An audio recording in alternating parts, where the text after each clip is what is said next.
Assalamualaikum warahmatullahi wabarakatuh. Selamat bergabung kembali dengan saya Badrus Syamsi dalam daring Madrasah Aliyah Darul Falah mata pelajaran ekonomi kelas 10. Oke, pada pertemuan sebelumnya kita sudah membahas tentang ilmu ekonomi dan juga kebutuhan manusia. Nah, sekarang kita akan membahas poin berikutnya, yaitu alat pemuas kebutuhan. Kita langsung mulai. Oke. Nah, pada pertemuan-pertemuan sebelumnya, kita itu selalu saja dipertemukan dengan kalimat kebutuhan manusia sifatnya tidak terbatas. Artinya, satu kebutuhan yang sudah tercapai akan disusul dengan kebutuhan lainnya yang harus dipenuhi.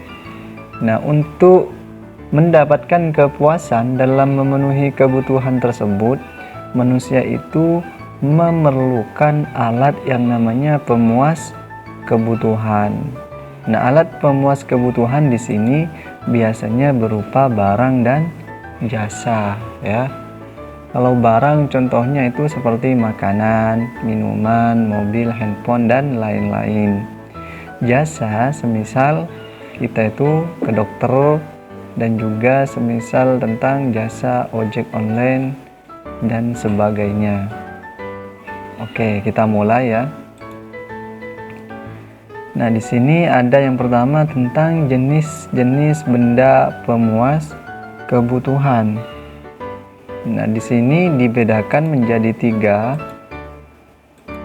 Yang pertama di sini menurut cara mendapatkannya, kemudian menurut kegunaannya, dan yang ketiga adalah menurut hubungannya dengan benda lain. Nah, dari 3 di sini masih dibagi per poin ini, ya. Nah, menurut cara mendapatkannya di sini masih dibagi menjadi 3. Dan menurut kegunaannya dibagi lagi menjadi 2, dan hubungannya dengan benda lain di sini masih dibagi menjadi 2. Oke, kita yang pertama dulu di sini, menurut cara mendapatkannya. Nah, alat pemuas kebutuhan menurut cara mendapatkannya di sini ada 3. Yang pertama di sini ada benda ekonomi, kemudian benda bebas, dan yang terakhir ada yang namanya benda lilit. Nah, apa itu benda ekonomi? Nah, benda ekonomi merupakan barang yang untuk memperolehnya dibutuhkan pengorbanan, baik tenaga maupun uang.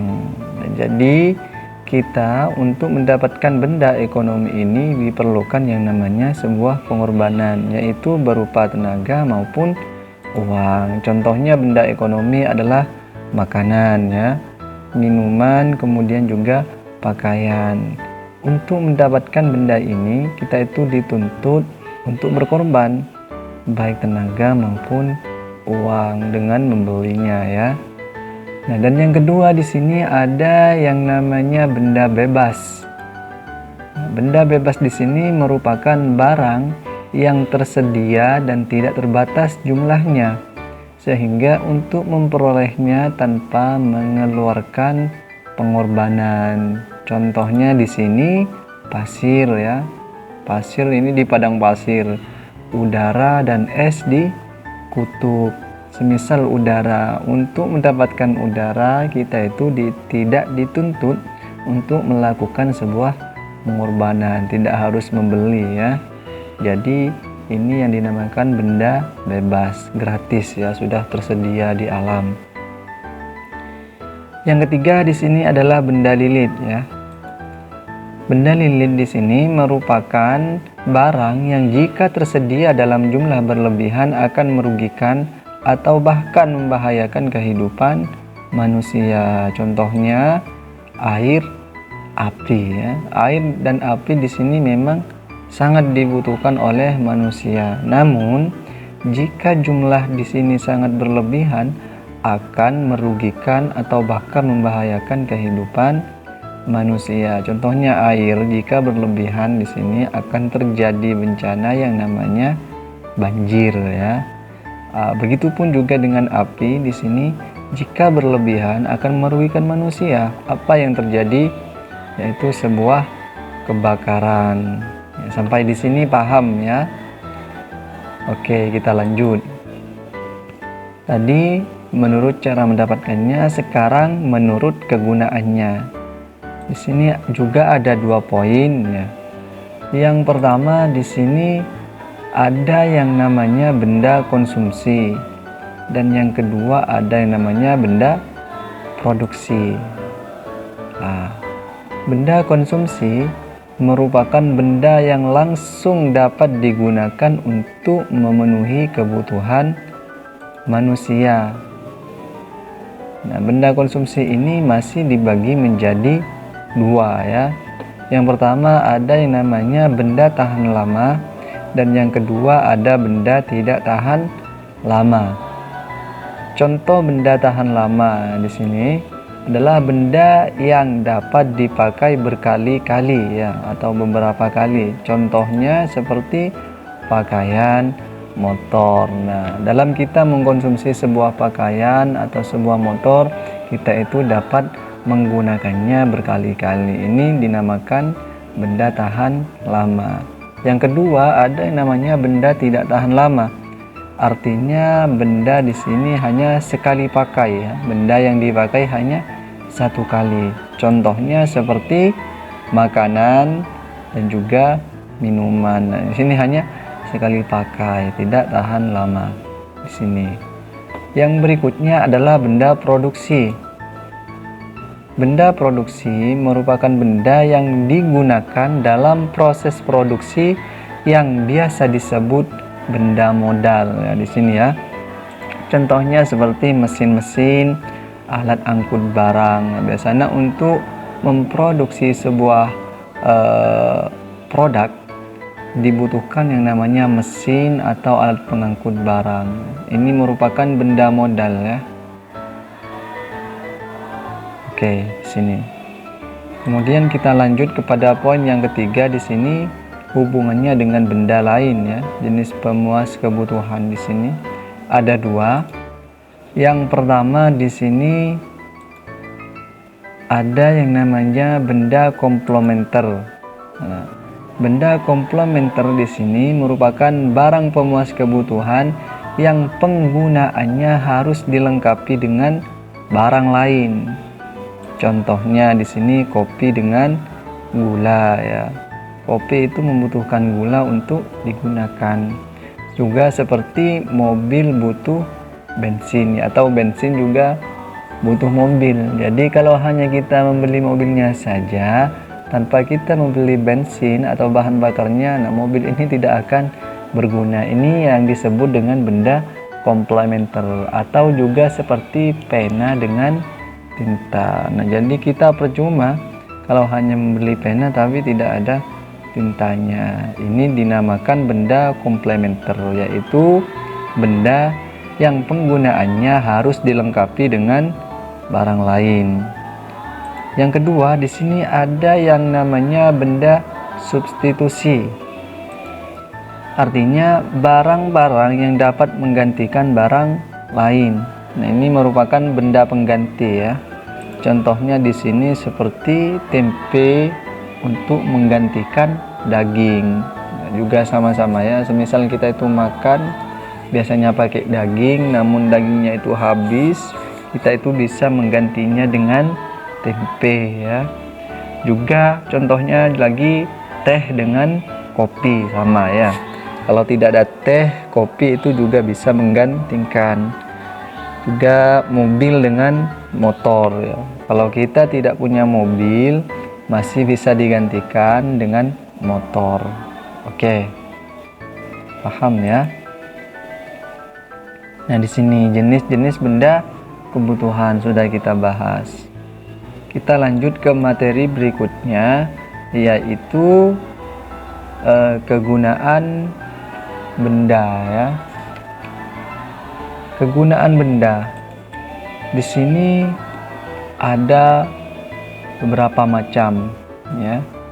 Ada guna dasar atau elementary utility. ada guna bentuk ya atau form utility, juga ada guna tempat place utility, guna waktu time utility, dan terakhir ada di sini guna milik atau possession utility. Nah, yang dimaksud dengan guna dasar atau elementary utility di sini adalah kegunaan benda karena benda itu merupakan bahan untuk membuat benda lain. Jadi di sini merupakan bahan dasar ya. Contohnya seperti tebu ya, bahan dasar tebu untuk membuat gula, atau kapas di sini untuk membuat yang namanya benang ya. Ini merupakan benda-benda dasar ya untuk membuat benda-benda lain. Dan yang kedua di sini ada yang namanya guna bentuk ya. Benda setelah diubah bentuknya lebih berfaedah bagi manusia. Contohnya di sini kain diubah menjadi pakaian. Kain di sini memang sangat bermanfaat, dan lebih bermanfaat lagi jika kain ini sudah dirubah menjadi pakaian, baik itu baju, celana, dan sebagainya. Kemudian contohnya lagi besi diubah menjadi pagar ya. Di sini contoh-contoh dari guna bentuk atau form utility. Dan yang ketiga di sini ada guna tempat atau place utility, yaitu benda setelah dipindahkan tempatnya akan lebih berfaedah bagi manusia.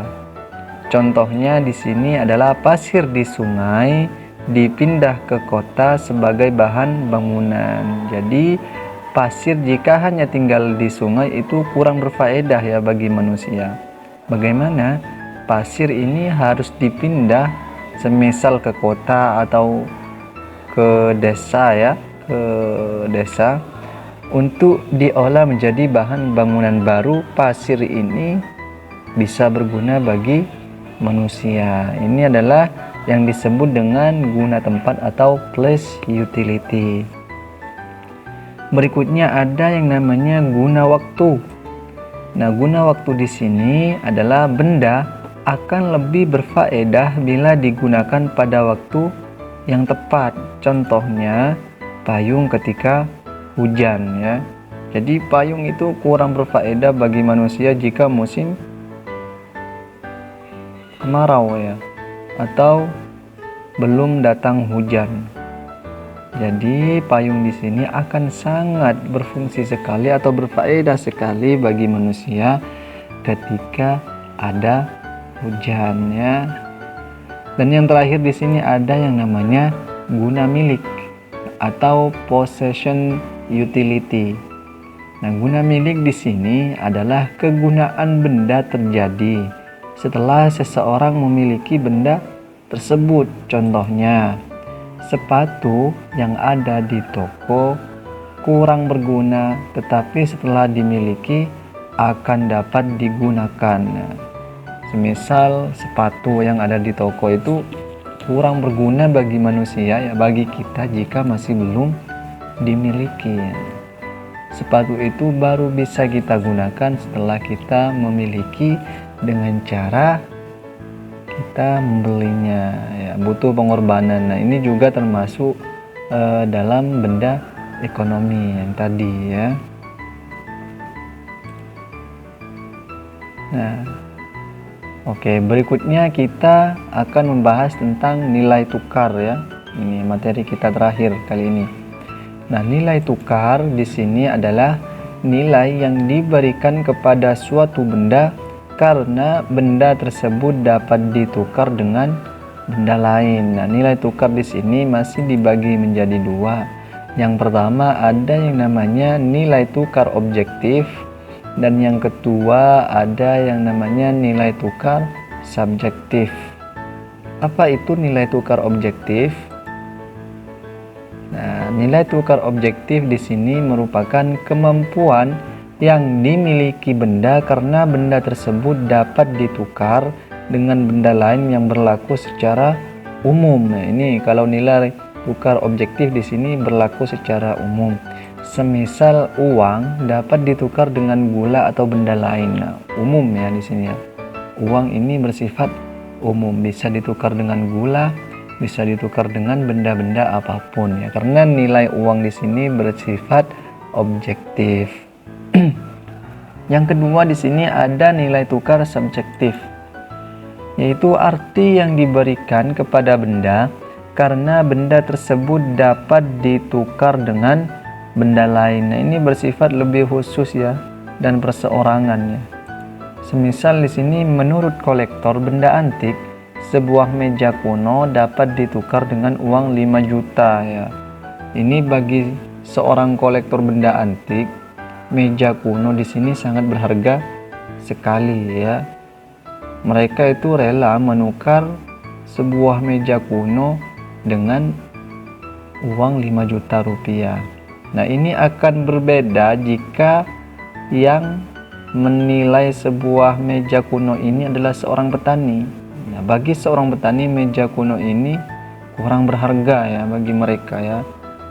Mungkin mereka itu hanya berani membeli 100.000 lah, karena menurut para petani atau menurut dokter, menurut dosen, meja kuno di sini kurang berharga bagi mereka.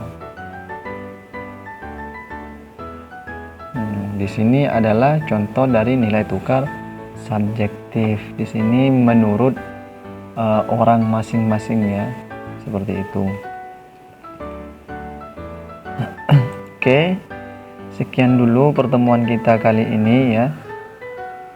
Kita sudah membahas 3 materi inti pembelajaran ilmu ekonomi, kebutuhan manusia, dan yang tadi adalah alat pemuas kebutuhan. Nah, sekian pertemuan kita kali ini. Semoga bermanfaat. Assalamualaikum warahmatullahi wabarakatuh.